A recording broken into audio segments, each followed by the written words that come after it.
Hello everyone, welcome to GS centre. दोस्तों, कैसे आप सब? उम्मीद है आप सब अच्छे होंगे। चलिए कंटिन्यू करते हैं। हमारी प्रैक्टिस सेट 3 चल रही है। वनडे एग्जाम्स के लिए काफ़ी इंपॉर्टेंट है। बहुत ज़्यादा इंपॉर्टेंट क्वेश्चन है, बार बार एग्जाम में रिपीट हुए। तो चलिए देखते हैं। तो आने वाले exams Uttar Pradesh police, Delhi police, SSC, GD, air force, UPPT, UPPC, सबके लिए काफ़ी इंपॉर्टेंट होने वाली वनडे सीरीज है, क्योंकि जितने भी क्वेश्चन है सारे प्रीवियस एग्जाम की। तो चलिए पहले क्वेश्चन देखते हैं हम। हमारा पहला क्वेश्चन है कि गारो किस राज्य की जनजाति है? तो गारो, खासी, जंतिया जो 3 जनजातियाँ हैं किस राज्य में पाई जाती हैं? ये आपकी पाई जाती है मेघालय में। 3 पहाड़ियाँ हैं, तीनों पहाड़ियाँ जो 3 पहाड़ियाँ हैं, इन्हीं तीनों पहाड़ियों के नाम पर इन जनजातियों का नाम रखा गया है। तो गारो, खासी, जंतिया पहाड़ियाँ भी हैं और इनके ऊपर रहने वाली जनजातियाँ भी हैं। तो जनजातियों के नाम पर ही पहाड़ियों का नाम रखा गया है, ध्यान रखेंगे इसको। असम की कैपिटल क्या है? दिसपुर। मणिपुर की इम्फाल और मिजोरम की आइजोल। तो 1 का डी इज राइट आंसर हो जाएगा हमारा। नेक्स्ट हम क्वेश्चन देखते हैं कि चकमा शरणार्थी किस देश से संबंधित है? चकमा शरणार्थी भारत के लिए भी समस्या है और बहुत बड़ी मात्रा में ये पलायन करते हैं। तो चकमा शरणार्थी कहाँ पर है? और असम वगैरह का क्षेत्र हो गया, आपका मेघालय के क्षेत्र हो गया, यहाँ पर बहुत बड़ी मात्रा में शरणार्थी के रूप में रहते हैं। तो 2 का इज राइट आंसर हो जाएगा बांग्लादेश। जो चकमा शरणार्थी किस देश से संबंधित है? बांग्लादेश से। बाकी आप देखेंगे भूटान की राजधानी क्या है? थिम्पू। और भूटान की मुद्रा क्या है? नागलाट्रम। और म्यांमार की क्या है? नेपिडाओ। और श्रीलंका क्या है? जयवर्धने प्रकुट्टे। तो 2 का इज राइट आंसर हो जाएगा हमारा। नेक्स्ट हमारा क्वेश्चन है, भारत में केंद्र शासित प्रदेश कितने हैं? तो भारत में इस समय प्रेजेंट में केंद्र शासित प्रदेश कितने हैं? 8। बाकी आप ये बताओ कि दमन और दीव और दादर नागर हवेली को कब मर्ज कर दिया गया था और किस संविधान संशोधन के द्वारा मर्ज किया गया? तो दादर नागर हवेली और दमन और दीव को इकट्ठे मिला दिया गया है। तो जल्दी से कमेंट करके बताओ किस विधेयक के तहत मिलाया गया था इसको, संशोधन के तहत। ठीक है, D is the right answer हो जाएगा हमारा। नेक्स्ट हमारा क्वेश्चन है कि कौन सी नदी डेल्टा नहीं बनाती है? तो कौन सी नदी डेल्टा नहीं बनाती है? बाकी ध्यान रखेंगे कि जितनी भी नदियाँ ईस्टवर्ड फ्लो होती है, मतलब जितनी भी नदियाँ बंगाल खाड़ी में गिरती हैं वो सारी की सारी नदियाँ क्या करती हैं? डेल्टा बनाती हैं। बाकी जो अरब सागर में गिरती हैं वो नहीं बनाती हैं। तो गंगा भी बनाती है, महानदी बनाती है, गोदावरी बनाती है, लेकिन ताप्ती नहीं बनाती है, ये अरब सागर में गिरती है। बाकी रहा आपका महानदी पर हीराकुंड डैम बना हुआ है, गोदावरी को बूढ़ी गंगा या दक्षिणी गंगा भी कहते हैं, और गंगा नदी का उद्गम स्थान कहाँ पर है? गंगोत्री। तो 4 का डी राइट आंसर हो जाएगा हमारा। नेक्स्ट हम बात करते हैं कि अधिकांश भारतीय वन कैसे पाए जाते हैं? तो अधिकांश भारत में जो वन पाए जाते हैं पतझड़ वाले पाए जाते हैं, ध्यान रखेंगे। कैसे वन पाए जाते हैं? ये पतझड़ वाले पाए जाते हैं। बाकी आप मैंग्रोव जो है ना कोस्टल रीजन में पाए जाते हैं, समुद्र से आने वाली लहरों से सुरक्षा करते हैं, और ये न्यूमेटोफोर्स टाइप के होते हैं, मतलब इनकी जड़ें ऊपर होती हैं, क्योंकि समुद्र में पानी होता है बड़ी मात्रा में, तो नमक, पानी को सोख कर नमक बाहर निकाल देते हैं वो अपने पोर से। तो ध्यान रखेंगे मैंग्रोव कहाँ पाए जाते हैं? कोस्टल एरिया वगैरह में। बाकी ज्वारी जो होती है ना, ये भी यहाँ पर ज्वार भाटा होता है, आता है, तो उस रीजन में पाए जाते हैं। बाकी सदाबहार वन आपको पश्चिमी घाट में मिल जाएंगे। तो 5 का ए इज द राइट आंसर हो जाएगा हमारा। नेक्स्ट हमारा क्वेश्चन है कि झारखंड राज्य बनने से पूर्व बिहार में जिलों की संख्या कितनी थी? तो बिहार में जिले थे 55। ठीक है, अच्छा ये काउंट करो झारखंड में कितने जिले हैं इस समय? तो बिहार में पहले 55 जिले थे जब झारखंड नहीं बना था। तो झारखंड कब बना था? सन 2000 में बना था। तारीख कमेंट करके बताओ कि किस तारीख को बना था झारखंड। ठीक है, किस तारीख को अलग हुआ था? सन 2000 मैंने बता दिया है। बाकी अगर बात करते हैं तो देखो, बिहार में बहुत संसाधन थे, बहुत खनिज थे, लेकिन झारखंड जैसे अलग हुआ तो बिहार से पूरा उसका जितना भी इकोनॉमी थी बहुत बड़ी मात्रा में झारखंड में चली गई। ठीक है, तो इसलिए बिहार कहीं ना कहीं गरीबी की तरफ धकेल गया। बाकी राजनीतिक कारण है उसकी वजह से वहाँ की बहुत ज़्यादा गरीबी रहेगी। तो 6 का डी राइट आंसर हो जाएगा हमारा। आगे बात करते हैं विश्व के महाद्वीपों की संख्या कितनी है? तो 7 महाद्वीप पाए जाते हैं विश्व में, इसको ध्यान रखेंगे। 7 का सी राइट आंसर हो जाएगा हमारा। नेक्स्ट हमारा क्वेश्चन है भारत में कपास उत्पादन में अग्रणी राज्य कौन सा है? तो सबसे ज़्यादा कपास जो होता है ना गुजरात में होता है। कहाँ होता है? गुजरात में। अच्छा, कपास जो होता है ना किस मिट्टी में होता है? कौन सी मिट्टी में कपास जो उत्पादन होता है अच्छी मात्रा में होता है? तो जल्दी से कमेंट करके बताओ कपास के लिए कौन सी मिट्टी चाहिए होती है। बाकी कर्नाटक की राजधानी क्या है? बैंगलोर है, आपके तमिलनाडु चेन्नई है, और महाराष्ट्र की मुंबई है। तो इनका 20 राइट आंसर हो जाएगा हमारा। नेक्स्ट क्वेश्चन है गेहूं के उत्पादन में अग्रणी राज्य कौन सा है? तो भारत में गेहूं के उत्पादन में सबसे टॉप पर कौन है? ये आपका उत्तर प्रदेश। ठीक है, बाकी पंजाब हरियाणा में पर इसको जो स्क्वायर एरिया होता है उस पर ज़्यादा पाया जाता है। बाकी अगर बोला जाए कि टॉप राज्य कौन सा गेहूं में, तो ये आपका उत्तर प्रदेश। तो 9 का डी राइट आंसर हो जाएगा हमारा।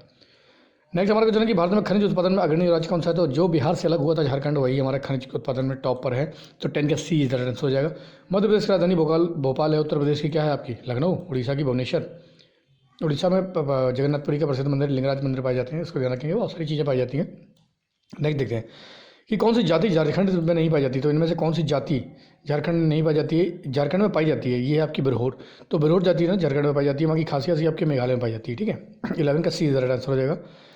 नेक्स्ट हम बात करते हैं कि निम्नलिखित में से कौन सी रबी की फसल नहीं है? रबी की फसल आपकी पता ही ठंड के सीजन में होती है, तो कौन सी रबी की फसल नहीं है? तो ठंड में आपका गेहूँ भी होता है, गेहूँ होता है, चना होता है, तिलहन होता है, लेकिन मूंगफली आपकी ठंड में नहीं होती है, मूंगफली। ठीक है, ध्यान रखेंगे ठंड से पहले होती है। तो इसको ध्यान रखेंगे। 12 का सी डी राइट आंसर हो जाएगा हमारा। ठीक है, नेक्स्ट हमारा क्वेश्चन है निम्नलिखित में से किस रिक्टर स्केल पर मापा जाता है? तो ये है आपका भूकंप की तीव्रता।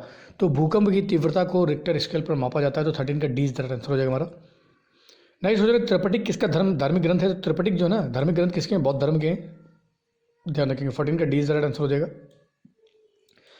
नेक्स्ट हमारा क्वेश्चन है, काला पानी किस देश की सीमा पर अवस्थित है? तो काला पानी देखो, काला पानी ट्राई जंक्शन पर है। किस पर? ट्राई जंक्शन पर। अभी हाल में भारत और नेपाल को लेकर काफ़ी इसमें विवाद रहा कि काला पानी हमारा क्षेत्र है, तो इसमें काफ़ी विवाद रहा है। भारत और नेपाल के बीच में काफ़ी तल्खी आ गई। तो ये किसके ट्राई जंक्शन पर अवस्थित नहीं है? म्यांमार। तो म्यांमार काफ़ी दूर है, बाकी भारत, चाइना और नेपाल तीनों की सीमा पर ये काला पानी पड़ता है। तो 15 का, और भारत के लिए सामरिक लिहाज से, रणनीतिक लिहाज से बहुत ज़्यादा इंपॉर्टेंट है काला पानी, चाइना को काउंटर करने के लिए, ठीक है। तो 15 का डी इज राइट आंसर। और चाइना ने कान भर दिए थे नेपाल की कि तुम्हारी सीमा ले रहे हैं, तो भाई सब नेपाल वाले वही बात है ना, खुद का तो है नहीं, तो दूसरों के कहने पर चले जाते हैं। तो वो चले आए, उन्होंने भारत से विवाद कर दिया। अभी तक विवाद नहीं था, लेकिन अब विवाद कर दिया। तो 15 का डी इज राइट आंसर हो जाए हमारा। नेक्स्ट हमारा क्वेश्चन है कि एन एक्टर्स जर्नी ये किसकी आत्मकथा है? ये सईद जाफरी की। तो सईद जाफरी की आत्मकथा ये काफ़ी इंपॉर्टेंट है, ध्यान रखेंगे। नेक्स्ट हमारा क्वेश्चन है कि राजनीतिक दल है ये ठीक है, राजनीतिक दलों की स्वीकृति राष्ट्रीय पार्टी और प्रादेशिक पार्टी के रूप में कौन करता है? तो कौन सा राजनीतिक पार्टी राष्ट्रीय पार्टी है या प्रादेशिक पार्टी है, इसकी पहचान कौन करता है? ये करता है आपका चुनाव आयोग। तो चुनाव आयोग यही दर्जा देता है कि राष्ट्रीय पार्टी हो या प्रादेशिक पार्टी हो, ठीक है। 17 का सी इज द आंसर हो जाएगा। संसद किस आर्टिकल के तहत आता है? संसद किस अनुच्छेद के तहत आता है? जल्दी कमेंट करके बताओ। और राष्ट्रपति के बारे में कौन से आर्टिकल में दिया गया है? और प्रधानमंत्री के बारे में कौन से आर्टिकल में दिया गया है? तो 17 का सी इज द आंसर हो जाएगा। नेक्स्ट हमारा क्वेश्चन है कि दूध में कौन सा विटामिन नहीं पाया जाता? तो विटामिन सी नहीं पाया जाता, ठीक है, ध्यान रखिएगा। दूध में कौन सा विटामिन नहीं पाया जाता है? सी नहीं पाया जाता है। नेक्स्ट क्वेश्चन है कि भारत में मनुष्य में कितने गुणसूत्र पाए जाते हैं? ये 23 जोड़ी, मतलब 46 गुणसूत्र पाए जाते हैं। 19 का डी राइट आंसर हो जाएगा हमारा, ठीक है। अगला क्वेश्चन देखते हैं कि आलू का कौन सा भाग खाया जाता है? तो आलू का तना खाया जाता है, जड़ नहीं खाई जाती, ना फल खाया जाता है, ना पत्ते, जड़। तो आलू का तना खाया जाता है। तो 20 का 20 राइट आंसर हो जाएगा हमारा। नेक्स्ट हमारा क्वेश्चन है कि शीतल पेय बनाने के लिए कौन सी गैस का यूज़ होता है? जो आप देखते हैं ना, गोली वाली, शायद किसी ने पिया हो, बोतल में आता है, तो इसमें कार्बन डाइऑक्साइड होता है। किसका प्रयोग किया जाता है? कार्बन डाइऑक्साइड का। 21 का सी राइट आंसर हो जाएगा हमारा। नेक्स्ट हम देखते हैं कि प्राणियों के लिए कौन सी गैस आवश्यक होती है? तो प्राणियों की बात कर रहा है, तो यहाँ पर ऑक्सीजन के लिए बहुत ज़्यादा महत्वपूर्ण है। 22 का ए इज द राइट आंसर हो जाएगा हमारा। नेक्स्ट हम देखते हैं कि अच्छा ये बताओ, वायुमंडल में नाइट्रोजन की मात्रा कितने परसेंट है? वायुमंडल में नाइट्रोजन की मात्रा कितने परसेंट है? ये कमेंट करके बताओ। नेक्स्ट क्वेश्चन देखते हैं हम कि विटामिन डी सबसे अधिक कहाँ से मिलता है? तो विटामिन डी अगर आपको लेना है तो सूरज की रोशनी में बैठ जाओ। और सूरज की रोशनी का मतलब है कि सूर्य की सुबह जो निकलती है पहली किरण, उससे विटामिन डी प्राप्त होता है, ना कि आप दोपहर में बैठ जाओ तो पता चला कि विटामिन डी की जगह आपको कुछ और ही मिल जाए, ठीक है, बुखार, फीवर वगैरह हो जाएगा। तो 23 का डी इज आंसर हो जाएगा। नेक्स्ट हमारा क्वेश्चन है कि कौन से प्राणियों में बाहरी कान पाए जाते हैं? तो कौन प्राणी की बात कर रहा है यहाँ पर? मनुष्य ही है जिसके बाहरी कान पाए जाते हैं। 24 का डी इज राइट आंसर हो जाएगा हमारा। और लास्ट हमारा क्वेश्चन है किस तत्व की परमाणु संख्या 2 है? तो किस तत्व की परमाणु संख्या 2 है? ये आपकी हीलियम की। हाइड्रोजन की 1 है और हीलियम की 2 है, ठीक है। अच्छा जल्दी कमेंट करो कि कार्बन और ऑक्सीजन की जो परमाणु संख्या है वो कितनी है? तो 25 का डी इज राइट आंसर हो जाएगा। बहुत महत्वपूर्ण क्वेश्चन से बार एग्जाम रिपीट किए गए और ये सारे क्वेश्चन प्रीवियस एग्जाम में पूछे गए, तो इसलिए काफ़ी महत्वपूर्ण हो जाता है आने वाले एग्जाम्स के लिए। तो चलिए इसी तरीके से डेली प्रैक्टिस सेट करेंगे, लगातार पढ़ाई करो, लगातार मेहनत करो। आज के लिए इतने बहुत है। जय हिंद।